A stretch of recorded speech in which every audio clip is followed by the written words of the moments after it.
I am Job, a man once blessed beyond measure. Now I stand before you, transformed by trials that tested the very fabric of my faith. In those days, I was the greatest of all people in the East. My flocks numbered in the thousands. My family was large and joyous. Each day brought new blessings, and I thanked God for his generosity. Little did I know that in the heavens, a wager was being made. Satan challenged God, claiming my faithfulness was merely due to my blessings. In a single day, messengers brought news of raid after raid. My possessions gone, and worst of all, my children. I tore my robe and shaved my head, falling to the ground in worship. But the trials were not over. My body was afflicted with painful sores from head to toe. My wife, in her despair, told me to curse God and die. But how could I? Even in my suffering, I clung to my integrity.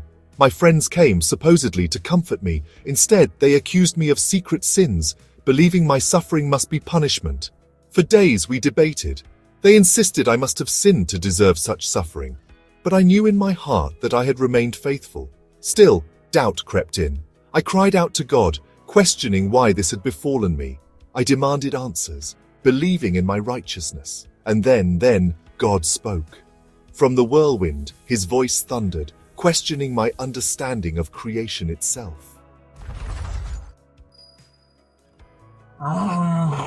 Where were you when I laid the earth's foundation? He asked. Have you ever given orders to the morning or shown the dawn its place?